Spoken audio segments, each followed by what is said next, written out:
Sometimes life lets you down and you feel that you are done. You just want a morning run because the fun is all gone. But sometimes life makes you proud when you look far and wide, when you leave the pain behind and see the brighter side. TNC gives you inspiration. TNC reignites your passion. TNC starts your transformation. TNC helps you see the new you.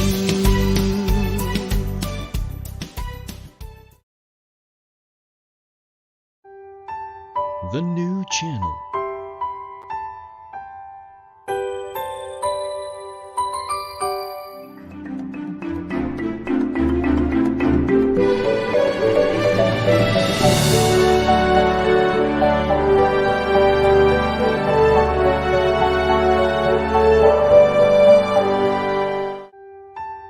The new channel.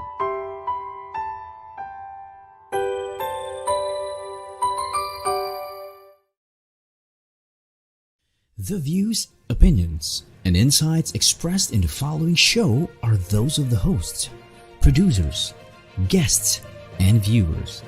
They do not necessarily reflect the position of the channel. Viewer discretion is advised. Hey, we're the Talkers. I'm Chino. I'm Tricia, and you're watching After Shift, powered by the new channel.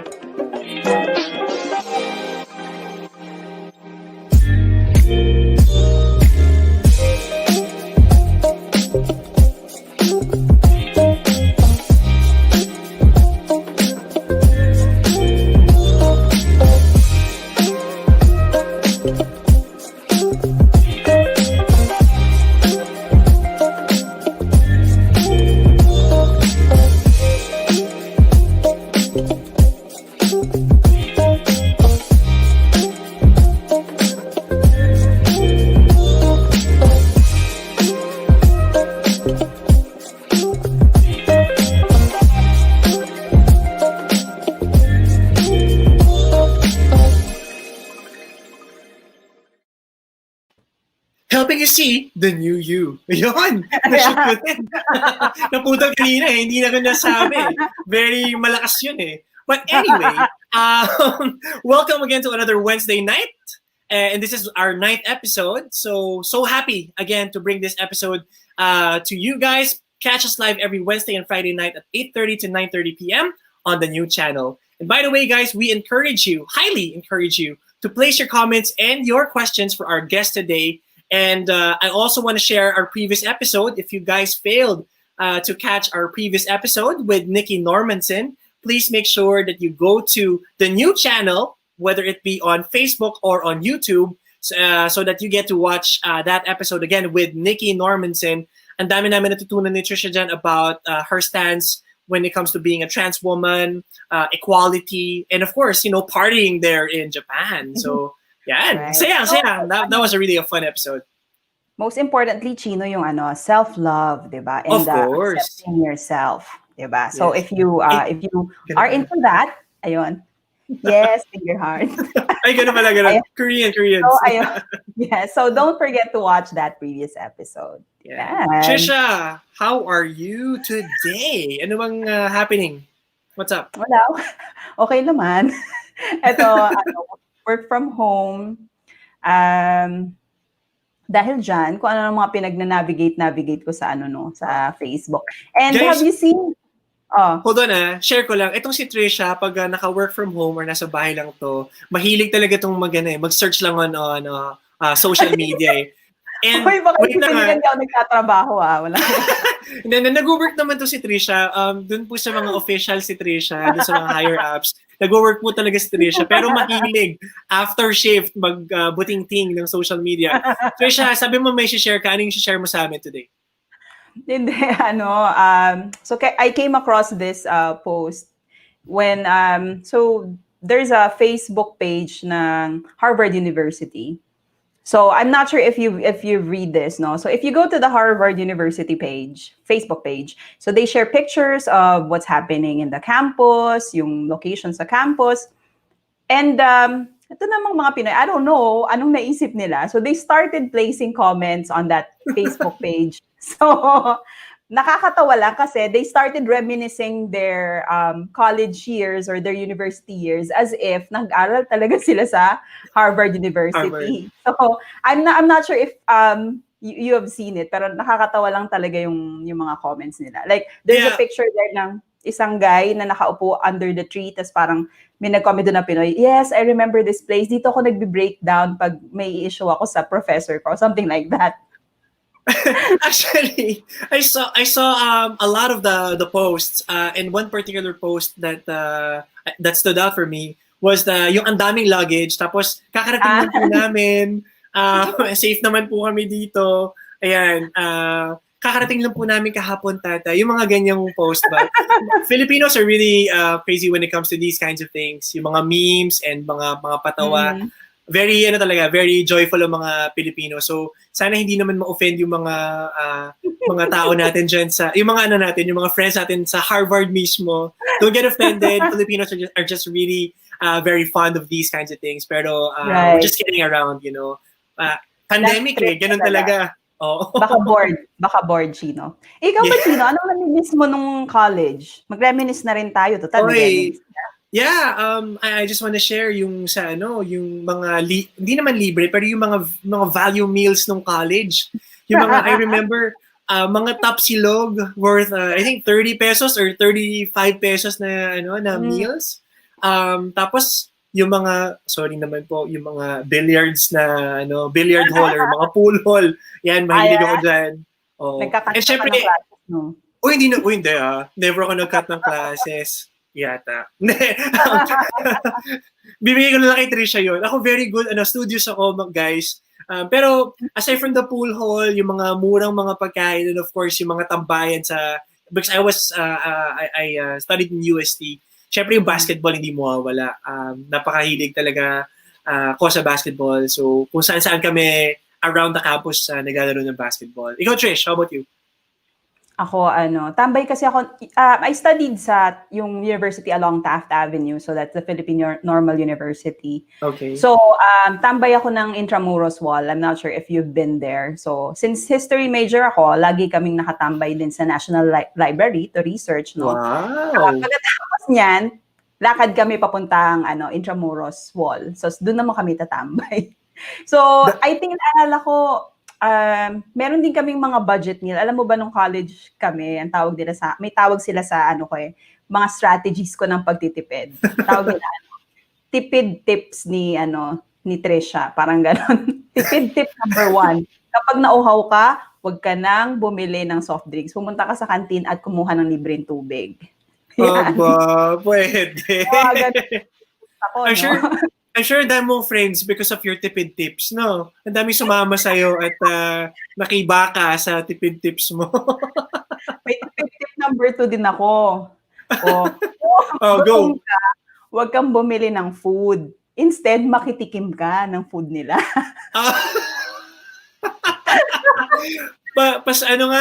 Patikim or pasubo naman niya. Oo, patikim naman ako niya.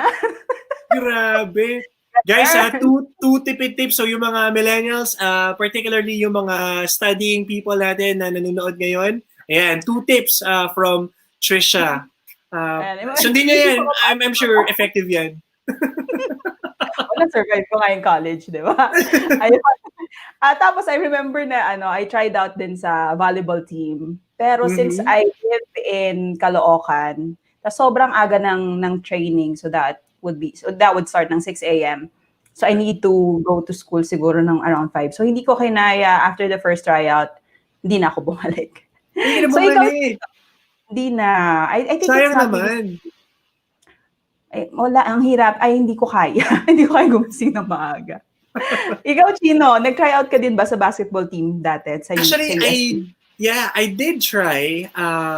Pero we started muna dun sa college. Kasi I was with the College of Commerce, particularly accountancy. And medyo tough yung competition dun pa lang sa college pa lang itself. And then, syempre, iba pa yung maging part ka ng Team B and Team A. When I talk about Team A and Team B, yan na yung sa UAAP team, yung like in our case, yung UST Growling Tigers na mismo yan. So, it's very challenging to get into those teams. So that's why you would normally start and introduce yourself, yung skills mo in playing basketball, dun pa lang sa inter-college level. And from there, yung mga coaching staff ng UST Growling Tigers would scout you dun sa mga sa inter-college na leagues. Hirap din eh. Parang ako, I ended up focusing na lang on studies. That's why hindi ko na rin siya na-pursue. Sayang nga eh. How I wish I was able to pursue basketball in UST, pero ganun talaga. But I'm still happy. Don't worry. Feeling ko mahirap talagang maging student athlete, no? Yes. So I think it was not really for me. Siguro kung nagtuloy akong maglaro.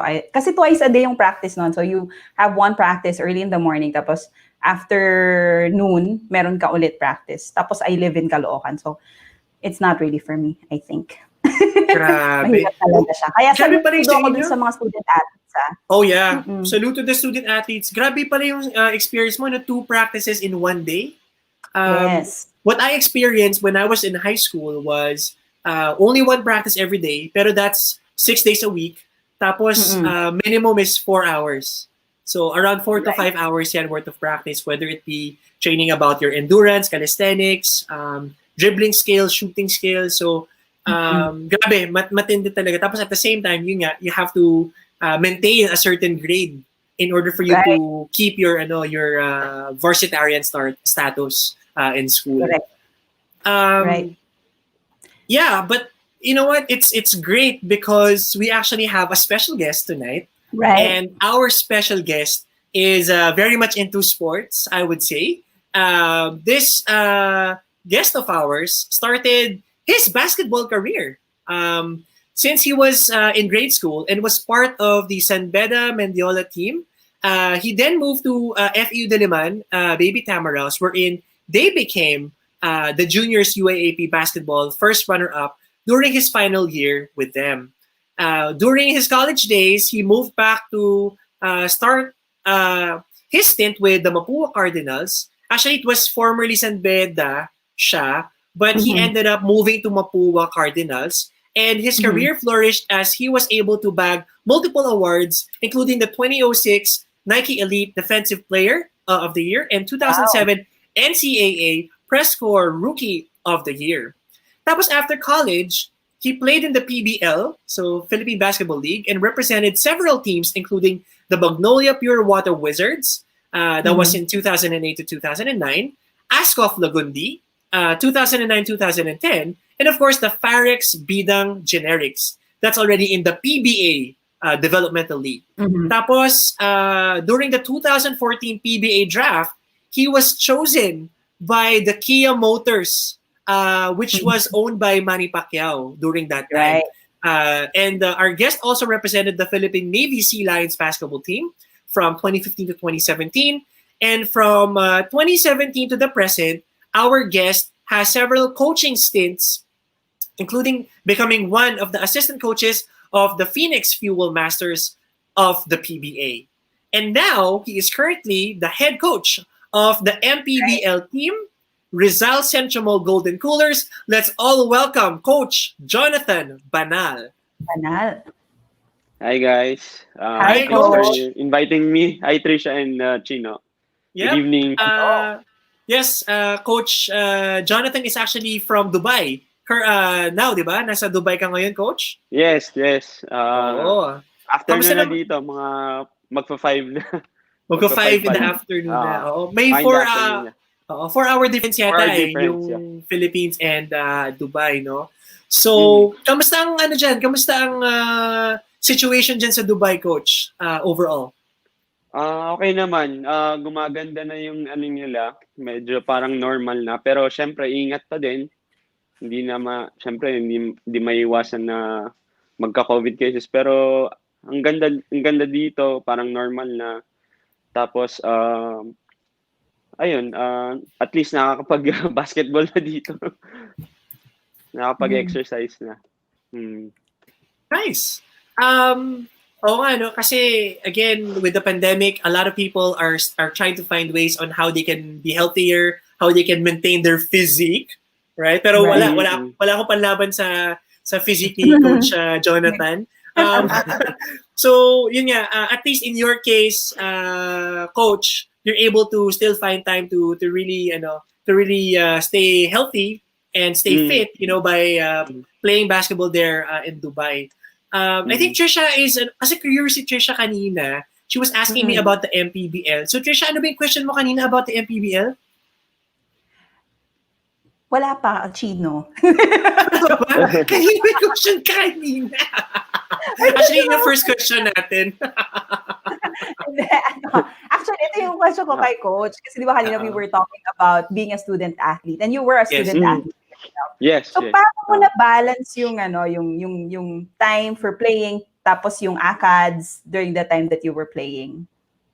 Nung first year, second year, binalance ko lang by enrolling in minor subjects lang eh. Pero pagdating nung medyo third year, fourth year, fifth year na, medyo mabigat na. So, kailangan talaga may time management ka when it comes to, playing basketball and studies. So, kailangan marunong ka mag-schedule ng, ng practices and studies mo. Time management talaga is key, no? Right. And how many times kayo nagpa-practice nun, Coach, if you can remember? Nung semi-pro na ako, twice a day ako. So, kailangan mo talaga i-manage yan kasi ang hirap ng twice a day ka tapos may school ka pa. Kailangan mo syempre pumasa din sa school mo para makalaro ka ng NCAA. So, medyo mahirap pero kinaya naman. Right. That's good, 'di ba? Na coach can balance his time and studies. Actually, maraming athletes talaga yung nakakatuwa, no, if you're following UAAP and NCAA na these student athletes are pressured syempre by not really naman ng university but syempre they are pressured to win. Tapos they are also pressured by their studies. So ang galing lang na nababalance nila yung parehong yun, Tricia, diba? Siguro baka mas more on volleyball yung nasundan mo back then, no? Pero ako, I was able to witness Coach Jonathan with the Mapua Cardinals. Iba yung pressure, iba yung team pride, yung pressure to really win. And kitang-kita mo talaga sa faces ng mga players whenever nananalo sila, sa particular game. But at the same time, yun nga, yung tama yung sinabi ni Coach Jonathan, yung time management, being able to balance your love, which is yung sport mo, basketball, and at the same time, of course, yung pag-aaral, which is the most important thing, di ba? Sa atin lahat, pag-aaral talaga. So, Coach, since babata ka, you already wanted to play basketball. Parang, how did that happen? Yung career mo with basketball? Ever since kasi dream ko talaga maglaro in the PBA. Yung dad ko kasi before, nagko-coach na siya. So, pag may practice siya, sumasama lang ako. Tapos yun, doon ako nagpa-practice. So yun, na-develop na yung passion ko for the game. Simula bata. So, doon nagsimula yan. Actually, guys, just so you know, sorry Tricia, just so you know, for the benefit of the audience, and of course you as well, Tricia, si Coach Jonathan is the son of Coach Koy Banal. Bigyan ko lang kayo ng trivia, no? Since mahilig din ako sa basketball and I'm an avid fan of Coach Jonathan and the game.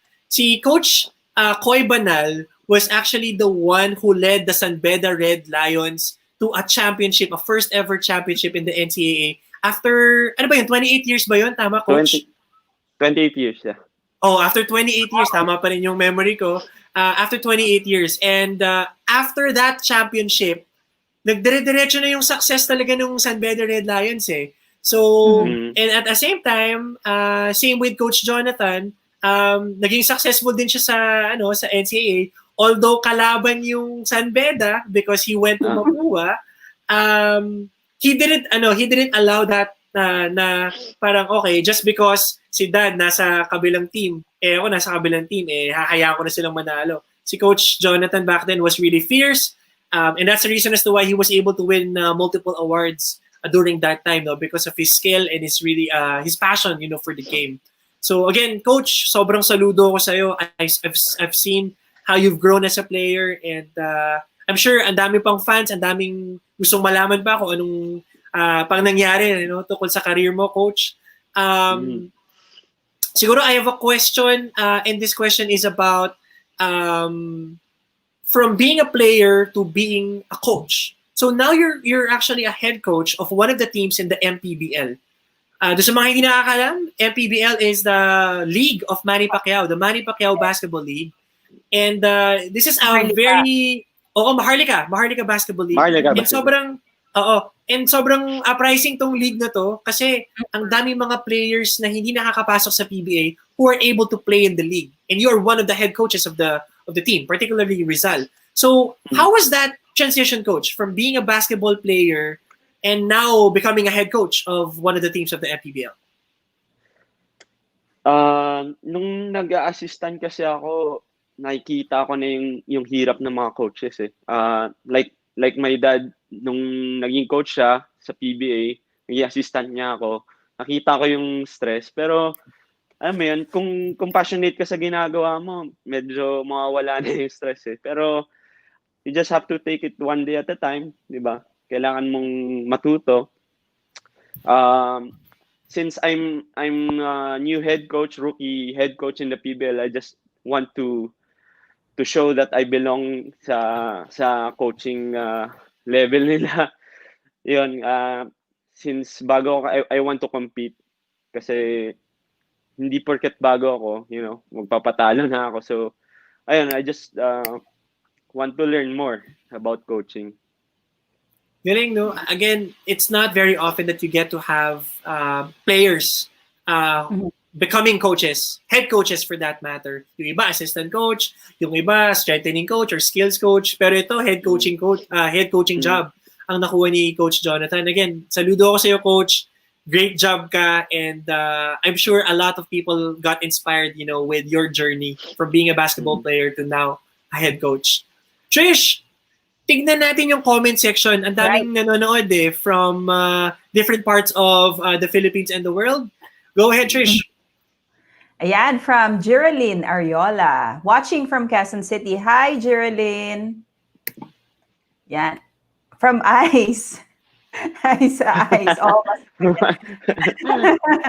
all right. Yan yung brother ko, si Ice. Yeah. All right. Bridget Bulan said, tipid tips ni Pastora. Para sa akin nata yan.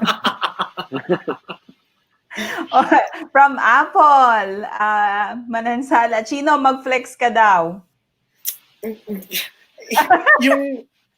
yung kasi, yung Starbucks nandun, pero alam ko meron din dito. Joke lang yun. Nakakahiya. There. Oo nga, nakakahiya. Ano ba yan? From Neil Banaag. Nice, Tantan. Yun. Yan. Hi, Kuya Neil. So let's get to know more about Coach Jonathan. But for now, let's pause for some announcements.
All Welcome right, back. welcome back to After Shift. Let's bring in Coach Jonathan. Coach, naalala ko na yung question ko pala sa'yo. Nung commercial break, naalala ko. So, I've seen the news, from the news parang 3 weeks ago ata. So, it said that MPBL was actually seeking for approval from the IATF to allow the teams to resume practice. So, how did that go ba? I think yung PBA nag-start na kahapon. Pero alam ko, papaalam pa yung MPBL sa IATF na mag-resume ng practices. Kasi hindi pa tapos yung North and South Championship, then yung going to the national finals. So hopefully, maka-continue na para matapos na yung last season. Tapos I think next year pa kami mag-start ng mag-start yung season. So hopefully mag-start na. Right. So currently, how does your team do their practice, or how do you ensure that your team is in tip-top shape during the pandemic? Actually, in-announce na ako na maging coach noong April.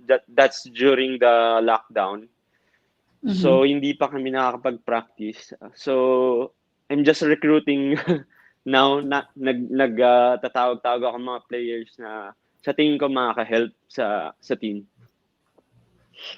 Uy, naku, yun yung pinaka-challenging na phase ng pagbuo ng team eh. It's really to recruit and seek players that can really help give that championship, no? I'm sure si Coach Jonathan gusto niya matapos yung MPBL para makasali na sila next year and maging eligible na sila to really get that championship. So with that, Coach, we want to know more about you. And that is the reason as to why we are going to play a game. Okay? So, ito na yung surprise namin sa'yo. I know that you've been asking about the surprise for the longest game niya? And ito, before we go to the game, actually, yung game itself, I seek the help of Anna. Anna? Anna, your wife. So, even before this conversation that we're having with you right now, nakakonsyabo na namin si Anna to actually provide us with help on how we're gonna be conducting this game. So, bahala na kayo mamaya kung mag-aaway kayo. But,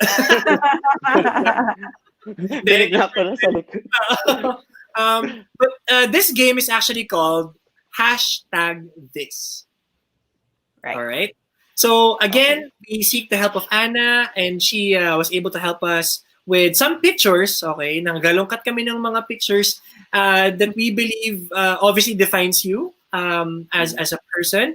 And all you need to do, Coach, is to place a hashtag on each of the pictures or images. And if there is a need for you to explain or to give us a brief explanation, then go for it. Okay. Again, this show is about you, Coach.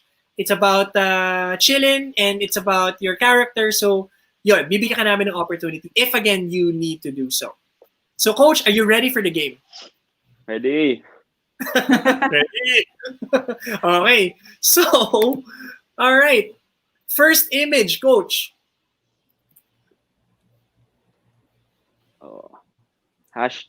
#senior year.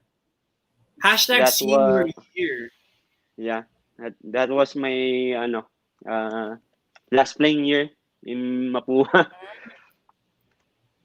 Last playing year Mapua. And was there anything, aside from it being your senior year, anything special that you want to share with us in relation to your last playing year with Mapua? Special sa akin yung last year ko kasi last year namin I was the captain ball. Then last year din ni Coach Chito Victorero, the head coach now of Pure Foods. So very special sa akin yung yung year na yan. Wow, ganda nung kuha, ganda nung image na to, Coach. Parang may iiwanan kaya dito na crossover or ganda. Very nice shot, Coach. Thank you again. So hashtag senior year. All right. Okay, this is your next image, Coach Jonathan.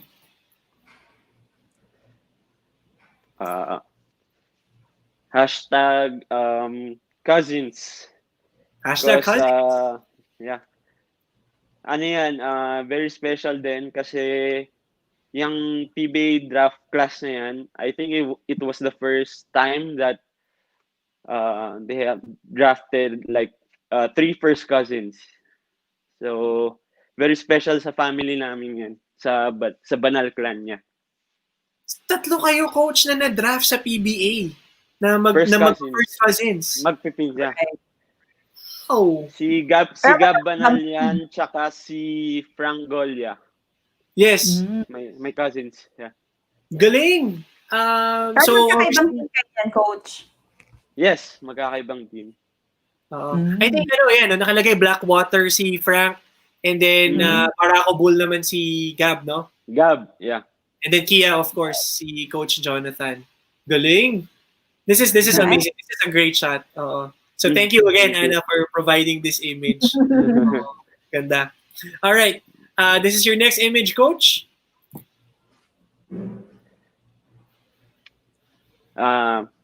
Hashtag guns. Hashtag guns. Okay, bakit hashtag guns, Coach?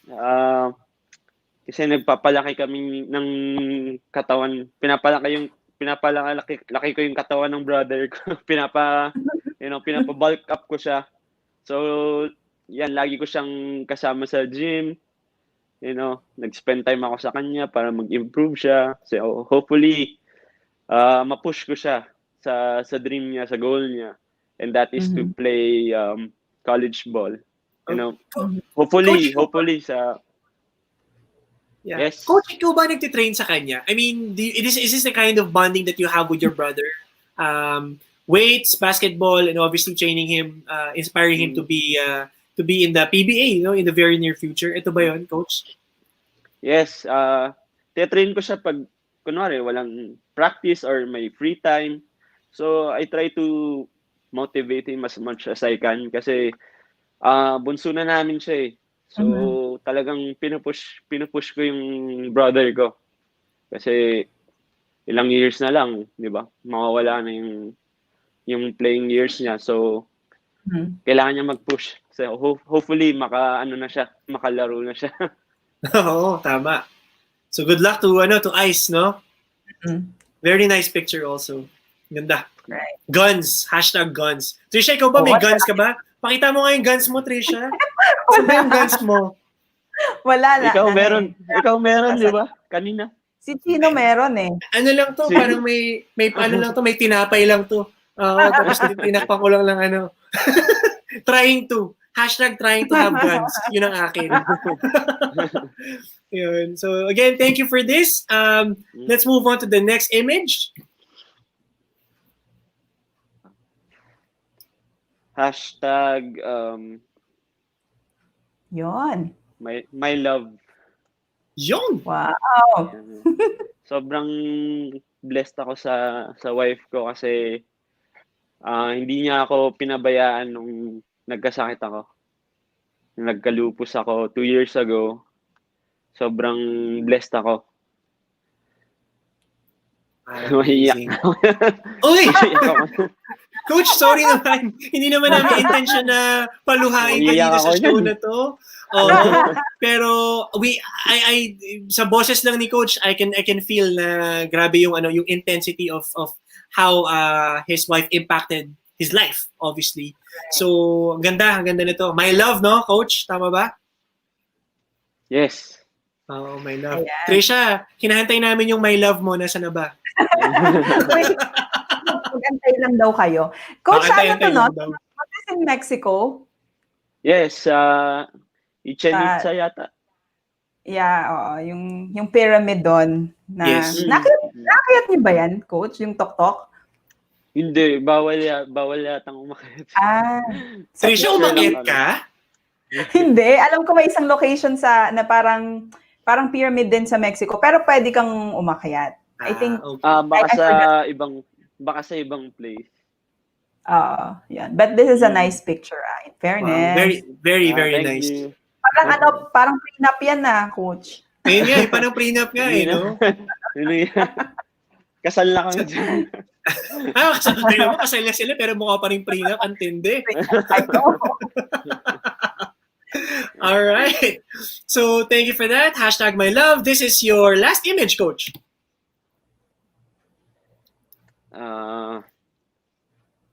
Hashtag passion. Hashtag passion. Can you care to tell us more about this one, Coach? Kasi ever since bata nga ako, passion ko na talaga yung basketball. So, nung nagka-injury ako, nagka-knee injury ako, and nagka-lupus ako, medyo hindi na ako nakapag-basketball, hindi na ako nakapag-pursue ng dream ko. So, si Lord, binigyan pa rin niya ako ng chance sa basketball and that is coaching. Hindi pa rin ako pinalayo ni Lord sa dream ko, sa passion ko. So, sobrang blessed ko kasi binigyan ako ng chance ni Lord na makapag-coach. And that is in line with basketball.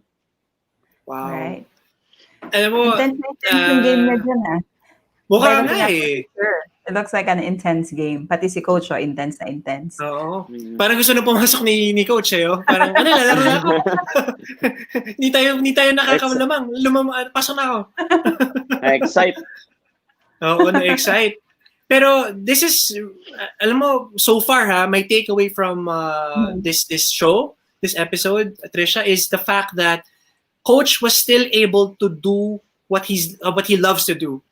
Right. Kahit na hindi on a player's, hindi as a player, he's doing it as a head coach. You know, and again, like I said earlier, this is not something that a lot of people is blessed to have. Right. You're still in the line of what you love to do. And again, just like what I said then, Coach, kanina, saludo talaga kami sa'yo because you are still doing your passion. You are still, correct. While other people are dreaming of this, you're actually living that dream. So that's why saludo sa'yo, Coach. Tricia, Tricia, let's look at the comments. Okay, I'm sure ang dami nang nagko-comment ngayon dito sa show natin. Yon. From Mitch Kitong, what's up, ka-after shift? Hi, Mitch. Hi, Mitch. What's up, Hello. Then? Hi, Mitch. Ako talaga nag-comment, di ba? Uy, nag-comment ka. Thanks for watching. Magandang comment kay Tricia. Yeah, June Ilagan says, hello. Yes. Hello. Our avid fan. Diba? June Ilagan talaga. Oo. So, we are still waiting for more comments to come. So, again, guys, please, if you have questions, concerns, or comments about our episode, particularly our special guest, Coach Jonathan Banal, please make sure that you're able to put or place your comments down below. Right. Okay. So, let's get to know Coach Jonathan Banal and what he does after shift after these few announcements.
welcome back to After Shift. And this is the portion wherein we get to invite you guys to watch our inspirational shows here on the new channel. Kicking it off with The Big Picture of Lloyd Luna, wherein he shares inspiring stories of notable personalities, streams daily, Mondays to Fridays, 7 p.m. Next one is HR Hotline, wherein we introduce you to a wonderful world of human resources. That's Jesse Rebostillo, by the way. Human Resources Management every Tuesdays, Thursdays, and Saturdays, 1 p.m. The Fort Project by Bob Kilapio. By the way, shout out to you, Bob. Kanina, meron na kaming chikahan. We talks about life, business, and success stories streaming live from Dubai, UAE, 7 p.m. or 11 p.m. Philippine time. Mamaya yan, after shift, galing, no? Please stay tuned. The Fort Project will be next. Discover your life purpose and learn from others' turnaround stories by tuning into U-Turn, Mondays and Thursdays at 10:30 a.m. The Home Buyer is where you hear remarkable stories about building and owning a property. Streams Mondays and Thursdays, 4 p.m. And of course, we got Usapang Beauty, wherein you guys get to have beauty tips from Joby Moreno. That is actually every Thursdays and Saturdays, 5:30 p.m. Right. So laugh and learn through the puppet stories, Tuesdays and Fridays at 5 p.m. Magbenta, bumili at tumulong dahil bukas na ang TNC Marketplace and online night bazaar, live streaming every Thursdays and Fridays at 10 p.m. Two leaders in one platform. In every episode, that's TNC The Talk that streams every Mondays at 12 noon. Also, we have new shows on the new channel, The Family Business with Nato Agbayani. That will start on Saturday at 4 p.m. And Win Within with Erwin Ursua. That will start also on Saturday at 8:30 p.m. Also, we have YOLO. It's the newest addition to our list of shows. And this show is for all of us to understand law in a fun and especially cool way. It streams every Mondays and Thursdays at 8:30 p.m. So we also have our TNC original shows, such as The One Day, a 30-minute show which profiles unique and inspiring stories of real people. It alternates with TNC Town Hall.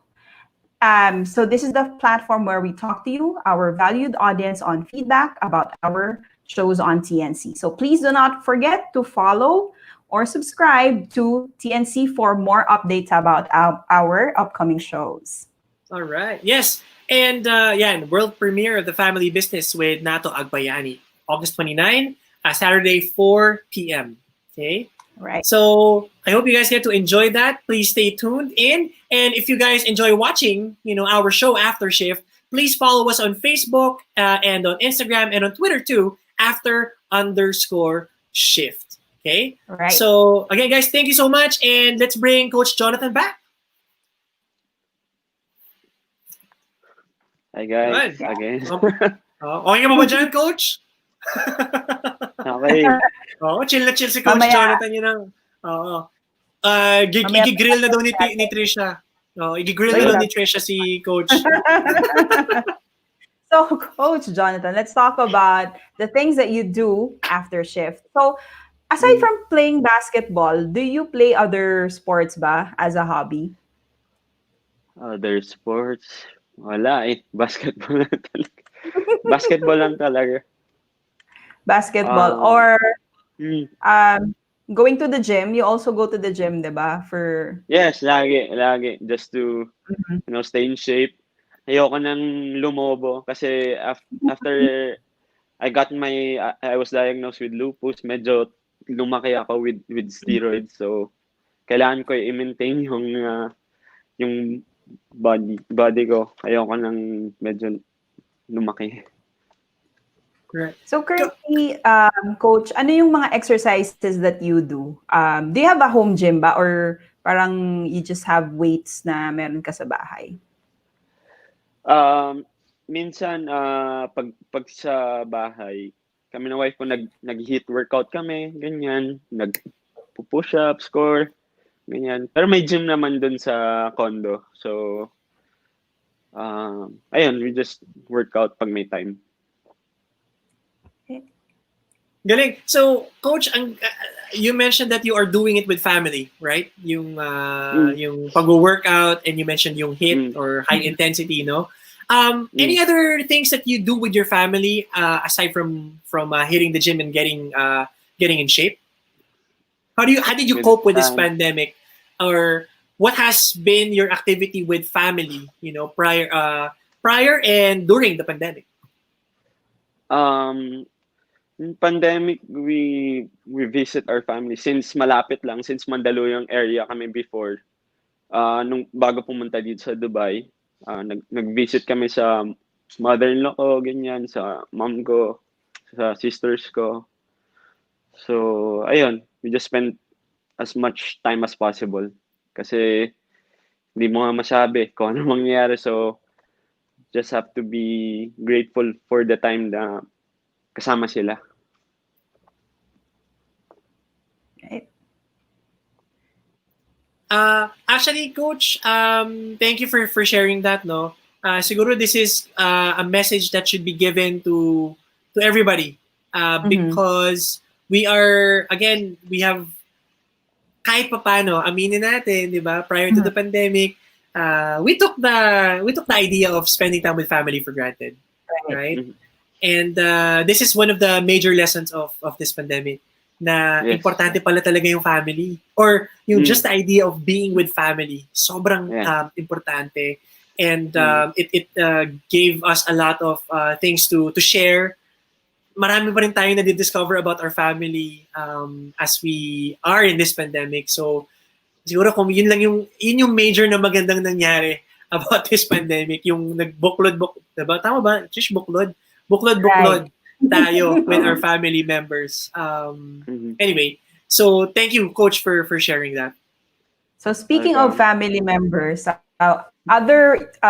di ba yung family naman is just not specifically to you that you're blood related. So your other side of the family would be your team. So Coach, yung team mo ba before the pandemic, where do you hang out with your team after the basketball practice? We eat outside, yun lang, we eat outside, tapos movies, konti, ganyan. Just spending time with each other, malaking bagay na yun kasi madadala niyo yun sa court eh. Yung chemistry na yun, sobrang laking bagay nun.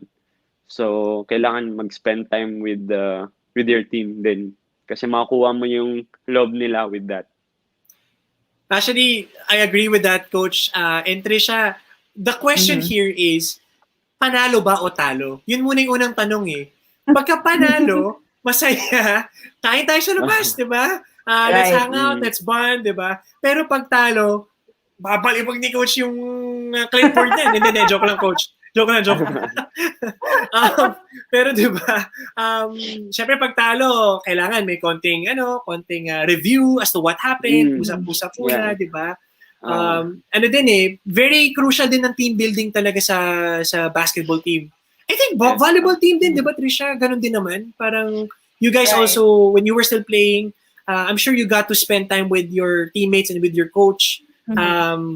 Kahit hindi ka naglalaro, kumakain lang or like may outing lang, it's a good way to really get the team bonded. Ikaw, Coach, how do you deal with that situation? Halimbawa, natalo yung team mo. Ikaw ba yung tipo ng coach na you would still scold them right after? Kasi I remember when LaSalle was beaten by UP. I'm not sure if it's UP or FEU. Parang they stayed sa gym right after nung game they stayed pa sa gym, pinag-practice pa sila ng coach. Are you that type of person na very strict, or parang you motivate them pa? Ito kasi yung stint ko ngayon sa MPBL will be my first major head coaching job.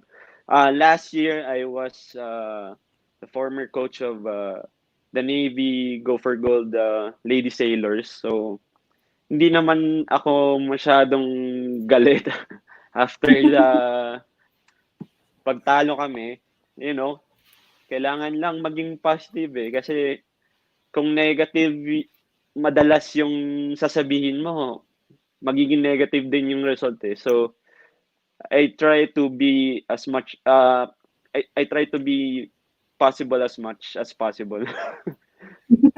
Coach, may follow-up question ako regarding that. And again, you might answer, you might not answer, but sino yung coach na nakapagbigay sa iyo ng matinding impact overall that led you to become a head coach right now? Kumbaga, yung nakuha mo siguro yung mindset, yung style, motivation, the way you motivate your people, yung people skills and whatnot. So, sino yun? Would you be able to name a coach or a few coaches that gave you that inspiration? Blessed ako, no? Kasi sa mga naging coaches ko, madami din ako natutunan. Siyempre, unang-una yung dad ko is pinaka-mentor ko siya. Second, my uncle, Joel. Mm-hmm. Tapos, Coach Potit De Vera, my high school coach. Coach Leo Isaac, my first year, second year coach sa Mapua. Chito Victolero, Randy Alcantara, Yong Garcia, Nash Racela, Bong Ramos, Coach Boyce Samar. Dami akong naging coaches na may napipick up ako na mga magaganda, nakikita ko, ginagawa ko din as a coach. All right.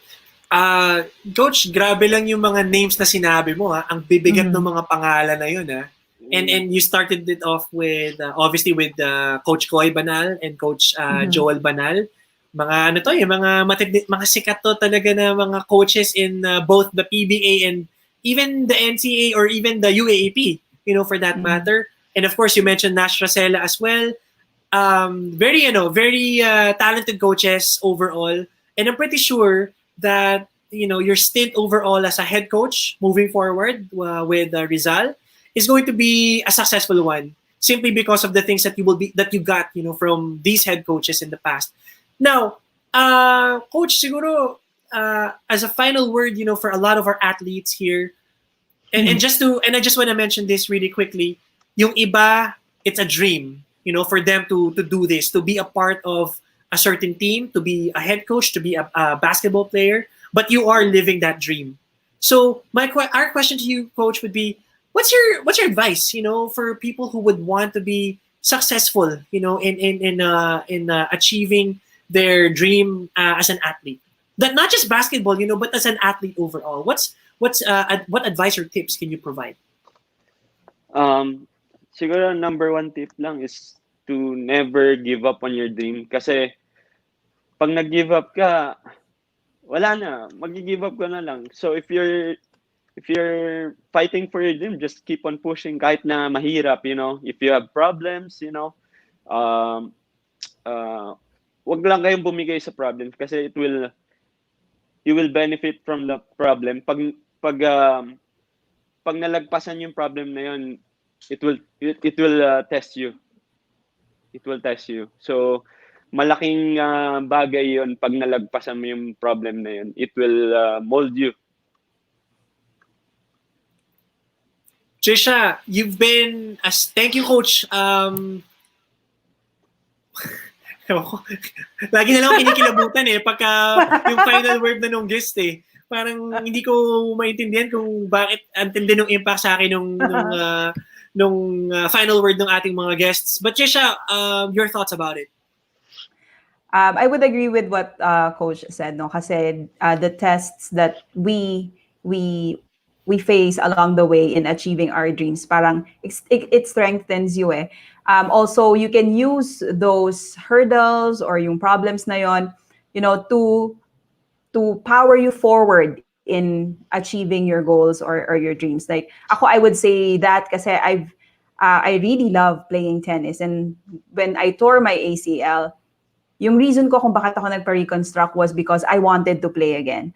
And talagang nagpursige ako during the rehab, and Currently, I can play, pero yun nga, nagka-pandemic. Pero after the rehab, our team won sa team tennis competition. We got first place. In some other competition, I got first runner-up. So, not bad. I think yung mga hurdles na yon you can use it as an inspiration to push through in meeting your goals or your dreams. Yeah, and if you're able, and the reason as to why you're able to let go of those frustrations, siguro, in the past, and at the same time overcome those challenges, Tricia, is because of the right attitude. This is my take on what Coach Jonathan said. With his journey, basketball career wise, yung passion, yung commitment, and yung right attitude is what's very visible. Not a lot of people have that. To be honest, a lot of people would just quit. Ma-injure yan or hindi na magkaroon ng opportunity, they would just quit. But quitters will obviously not win at all. But if you have the right attitude, even if you lose, it's an opportunity for you to actually regain yourself, pull yourself up, and just start anew. Become better as not just as an athlete, but as an individual too. So the right attitude, passion, commitment are those three things that I took away from Coach Jonathan Banal. So, grabe, amen. Ne. Just kidding. Pero Coach, do you have anyone to thank? Meron ka bang gusto i-promote? Anyone that you would like to say hi to? Gusto ko lang mag-thank you sa wife ko, nasa likod, kay Ana. And gusto ko lang mag-shoutout sa mga friends ko here from Dubai, Boss Abe, Madam Belo, Coach Ron, Boss Kim, sino pa ba? Hindi ko ngayon may isa-isa. Hi. My mom and dad, hi. And my siblings, my relatives, Boss Alex, Boss Andre Cruz of Xentromall, Boss Jaime Lim, and Boss Joel Conde of Golden Coolers. Marinerong Filipino, Mapua Cardinals, just keep on following us, keep on supporting us, just keep us in your prayers. Sana maging okay na rin yung bumalik na sa normal tong buhay natin at gumaling na rin yung mga naging positive sa mga COVID-19. All right. With that, Coach, thank you so much for being a part of our show. It's been a pleasure. Ang saya pala kausap ng isang basketball nai-ignite yung basketball ko eh. Basketball blood ko eh. Parang gusto ko nang maglaro. Uli ko na yung bola. Triple. No, but on a serious note, again, Coach, salamat marami. Maraming salamat. It's a pleasure to have you here on the show. And hopefully, tama ka, matapos itong pandemic na to so that we can all get back to normal. And Coach, baka naman, makanood kami ni Tricia ng MPBL game. Sure.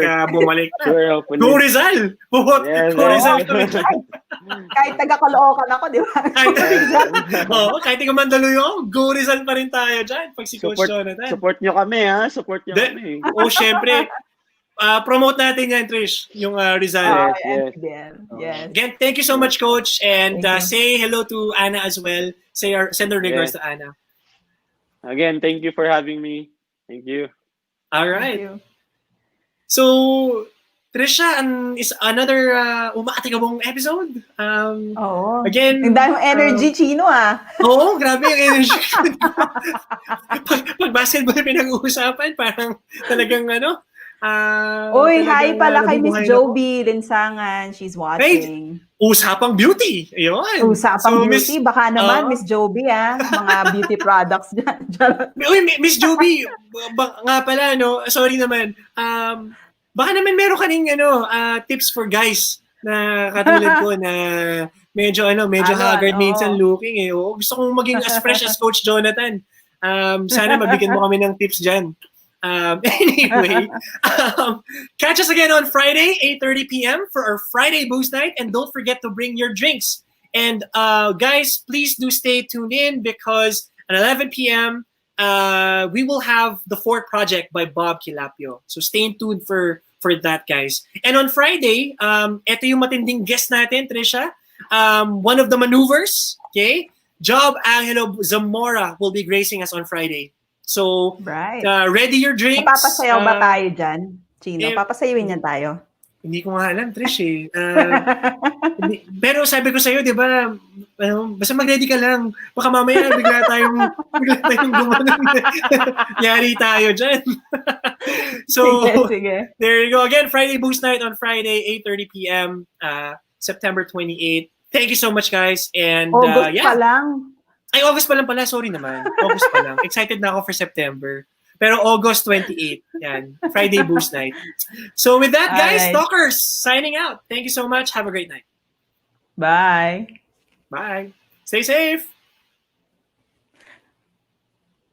Bye.